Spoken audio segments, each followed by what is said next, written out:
Have you ever wondered why MIDI only has 127 values? You want to know more about the MIDI protocol in detail? Then this video is for you.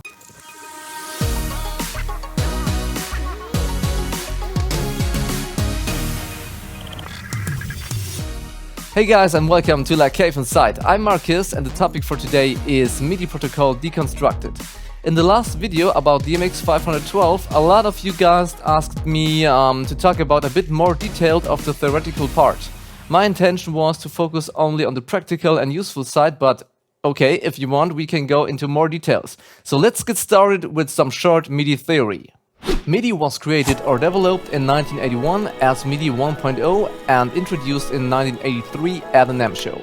There is also a MIDI 2.0 standard since the year 2020, but as it is fully backward compatible and 1.0 is almost 100% in use these days, I will focus on the 1.0 format for this episode. MIDI is based generally on the UART standard. It has got 31.25 kilobaud per second or 31.25 kilobits per second. So that's a total of 31,250 bits per second. As we are sending it as a binary, one bit in this case of MIDI here is 1 baud. That's why I'm talking about bits in the explanation, but be careful, 1 bit is not always 1 baud. We will measure this shortly in an example to prove the bitrate. Physically, it was specified for 5 volts, but since 2014, it's also allowed to use 3.3 volts. I don't want to go too much detailed into the electric side of it, as there are all informations, and there's a lot, really trust me, about the circuit available on the web. Each local transmitted byte will be physically consist of 10 transferred bits. So there's 1 start bit, a logical 0, 8 value bits, and 1 stop bit, a logical 1, without any parity or error detection. So we have a total of 10 physically transferred bits, which will take 320 microseconds at a MIDI baud rate of 31,250 bits per second. Now let's have a look at the MIDI message. A MIDI event is transmitted via the so-called MIDI message and consists of 1 or more bytes. It depends on the function you want to send to the receiver. In a normal case, the message will start with a status byte, followed by 1 or 2 data bytes. There are some exceptions like real-time messages or exclusive messages, but I want to focus today on the most used functions like note on, control change, and so on. As we can see on this image, we have 3 bytes to send for a standard note on command. The first is the status byte, which provides the function. In this case, it's note on, plus the MIDI channel. As we have up to 16 channels available, logically it's channel 1 to 16, but physically it's sent as 0 to 15 for our transmission. To identify this byte as the status byte always, the MSB or most significant bit, so the highest bit to say of this status byte, is always set to 1. We have 255 values available with 8 bits, so we divide this 8 bits into 2 parts, the upper part and the lower part. This is easier explained in a hexadecimal number. So the lower value is the MIDI channel and the upper is the function. Here's an image of the most common used functions. Note off will be, for example, a hexadecimal value of 80 plus the MIDI channel, and note on will be hexadecimal 90 plus the MIDI channel. You can pause the video here if you want to have a closer look at the list. So let's stay focused on a note on command.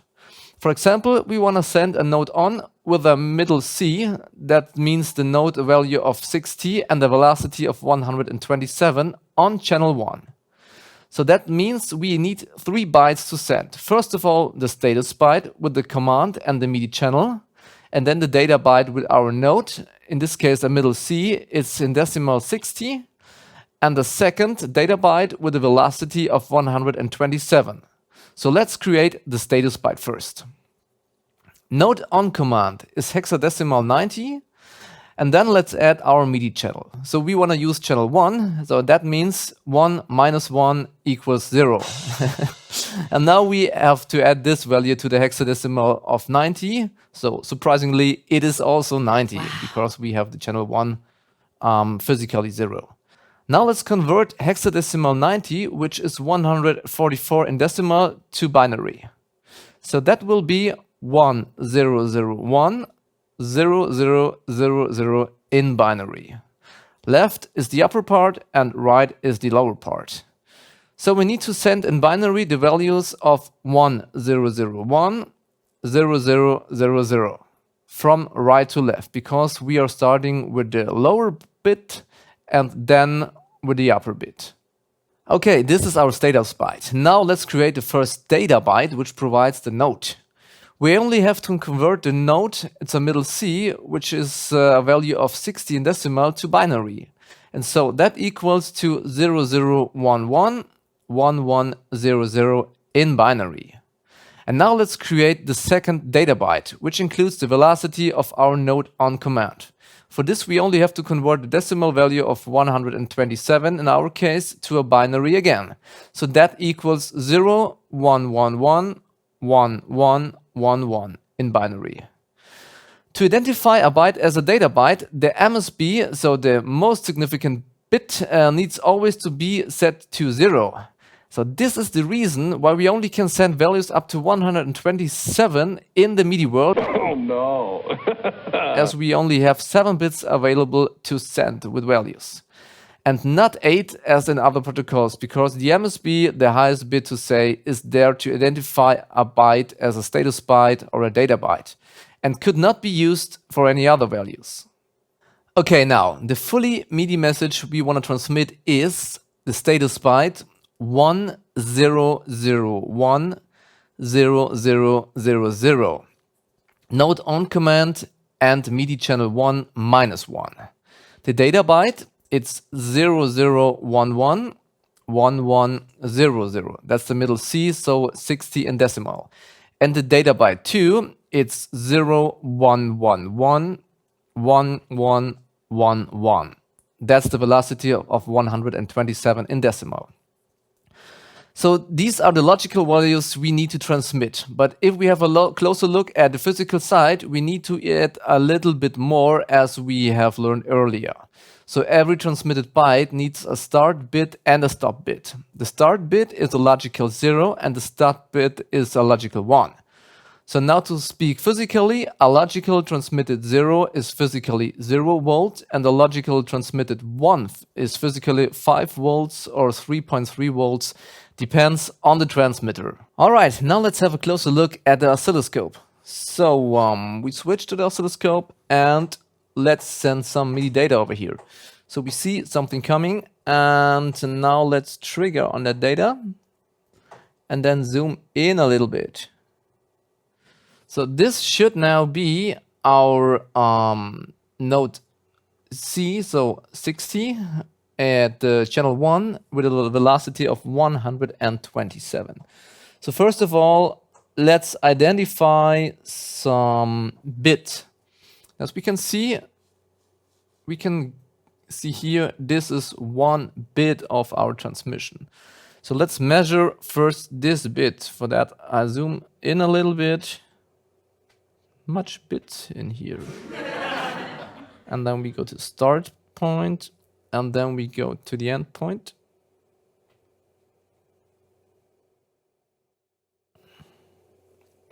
And we have now here 32 microseconds.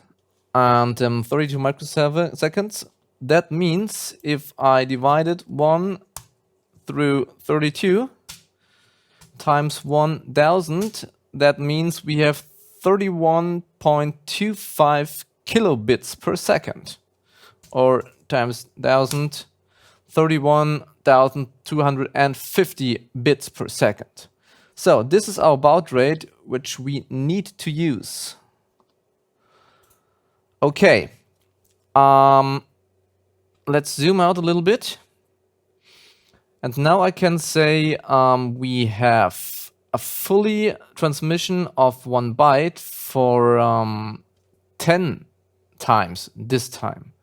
So let's do the start. Start is over here. This is our first bit, start bit.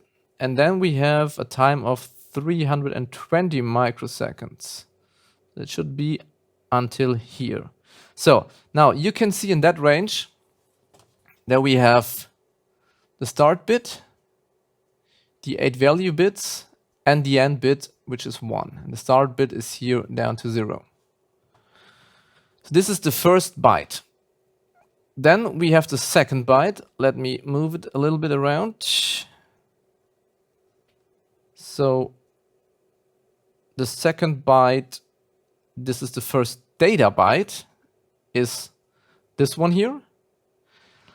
And the second data byte is from here to here. If you can see it better, I will use the logic analyzer. So let's analyze the signal. Grab some data. 1, 2, 3. And now we have got our signal over here. So let's have a look. Our bit rate is set to 31,250 bits per second. That's great. We have one stop bit, one start bit, and no parity. Great. Let me color this a little bit, and I'll be right back. So let's enable the analyzer with MIDI.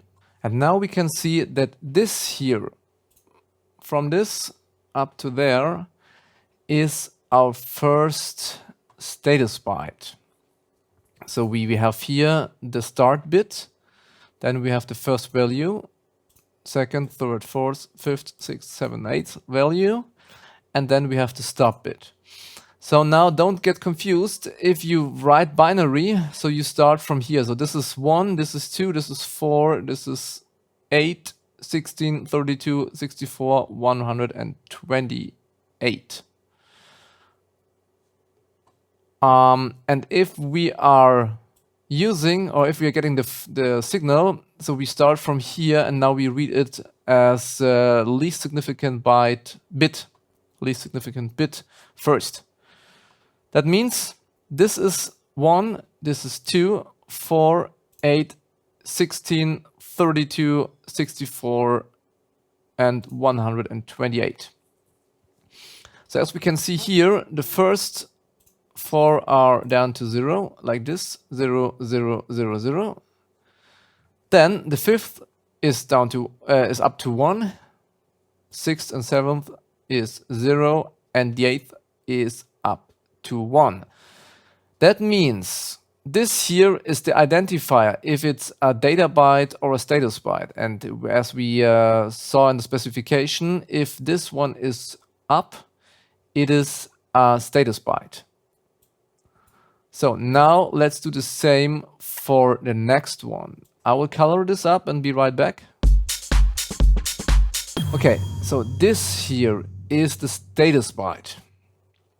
This is the stop bit. This is the start bit of the first data byte, which is this one here. And here we have the same. So we have 1 and 2 down, 0, 0. Then we have 3, 4, 5, and 6 up. This is 1, 1, 1, 1. And then 7 and 8 again down. Then we have the stop bit, which should be 1. And then we have the second data byte, which will start here. And this is all on. 1, 2, 3, 4, 5, 6, 7. So all of them is on, so that's a value of 127. The last bit must be turned off because it is the identifier that this is a data byte and not a status byte. And finally, the stop bit. So this is the fully string which we need to send for our MIDI message. Okay, now let's have a look if we change something. In this case, I would like to change just the channel. And so this is channel 1, this is channel 2, and this is channel 3. As you remember, it's always the channel -1. So if I have channel 1, then we have everything down to 0, like this. If I'm on channel 2, then the first bit is up. And if I'm sending on channel 3, the second bit is up, as it is decimal 2. Now let's have a look at the logic analyzer. if we switch to the MIDI message which was sent on MIDI channel 2, so physically it's 1, then we have the first bit up because it's 1, and 1 plus 1 is 2, so MIDI channel 2. And if we have a look at the next MIDI message, which was sent out on channel 3, then we can see here the second bit is up, so that means 2 plus 1 is channel 3. And if we are going to change the MIDI note, then we need to change the second byte. In this case, maybe if we want to send a MIDI note 1, then just bring this to on and all the other 7 to off. Alright guys, thanks for watching this video. That was basically a short but a deep dive into the world of MIDI. So I hope you liked it and it will help you out a lot out there. Please don't forget to subscribe and to like the video, because that will help us a lot, that we can see that you're interested in videos like this, so we can do more videos like that. Have a good day. See you next time. Bye bye.